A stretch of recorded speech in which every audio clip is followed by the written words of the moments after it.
Welcome to day 4 of the 1 week to quit stop smoking challenge. I hope you all enjoyed your focus task from last night and today. So today we're going to be sharing another little metaphor about the whole idea of being a ship floating through life, and that is that we've got a conscious and an unconscious mind, and it's kind of like the captain and the crew of a ship. So we've got the conscious mind, which is almost like the captain of the ship.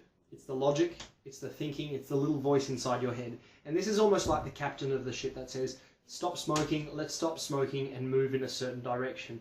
And those are the conscious thoughts that are repeated in your head. Now the unconscious mind is almost like the crew of the ship. It's the driving force. It's the impulses, it's the emotions, and it's the beliefs and values within you, which is the unconscious mind or the crew of the ship.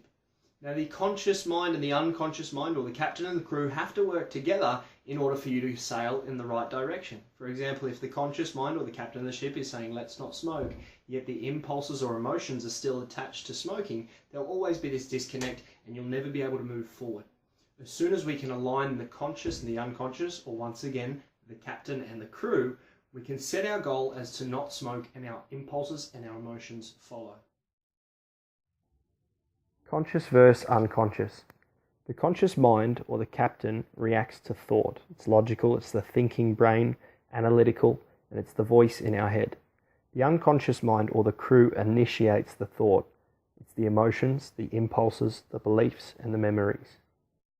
So in order for us to completely stop smoking, what you need to do is you need to become a master of your conscious and your unconscious mind, or a master of the captain and the crew. Now, mastering the conscious mind isn't too hard. As we've spoken about in previous videos, this is developing those abilities to respond, even using things like maintaining your state, your focus, your physiology, and your language. To truly move forward and to stop smoking for good, what we need to do is we need to master our unconscious mind, or the flip side of the coin. This is our emotions, our beliefs, and our impulses, as I mentioned before. Now, the only way to change these impulses, emotions, beliefs, perceptions is by using some kind of unconscious conditioning technique, be it NLP or hypnotherapy, or to use something commonly referred to as emotional leverage. Emotional leverage.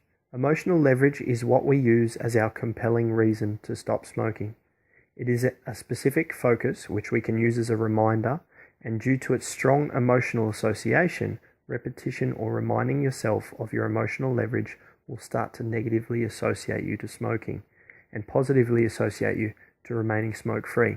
This has a drastic effect on your potential in the BPAR cycle. Using emotional leverage is an extremely beneficial tool in order for you to stop smoking and to condition your impulses, your emotions, and your beliefs, or your unconscious mind to not even begin to bring that impulse of needing a cigarette up. The way we do this is we associate either more pain to the idea of smoking than giving up the cigarette itself, or we associate more pleasure to not having the cigarette than we do to having the cigarette. Basically, the way it works is like a seesaw, which I'm going to demonstrate in a picture that I'll bring up now. Emotional leverage continued. What your brain likes, it will want more of. What it dislikes, it will seek to avoid. If you create a negative charge towards smoking, your impulse to smoke decreases. If you create a positive charge to remaining smoke-free, your positive thoughts will increase. Now, in order for us to create emotional leverage, we need to follow a process called SPEC, S-P-E-C. We need to condition ourselves in a way that is specific, which is the S. We need to condition ourselves in a way that is personal, which is the P. Emotional, which is E, and C is certain. You need to be specific about the emotional leverage that you're using. You need to make it personal so it relates to you directly. You need to make it emotional so it is emotionally charged. It's not merely just a passing thought, and you need to make it certain.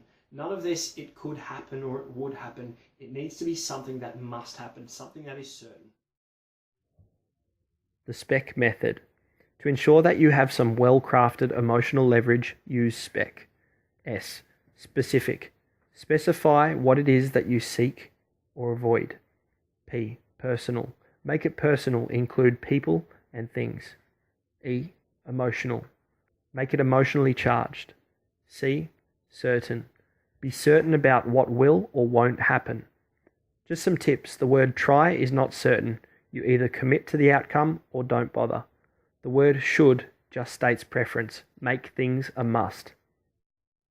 Now, in conclusion for today, an interesting activity for you to do would be to get your two pieces of emotional leverage that are well crafted now using the SPEC method and compare these statements or these pieces to the 2 reasons from day 3 focus task that you must stop smoking and the 2 reasons that you'll be proud that you've stopped smoking. If you compare the 2, you should be able to see a difference in the strength of emotional leverage or reason between the focus tasks of today and yesterday, already showing you your growth or your ability to keep moving forward and condition your impulses and emotions to that of a non-smoker.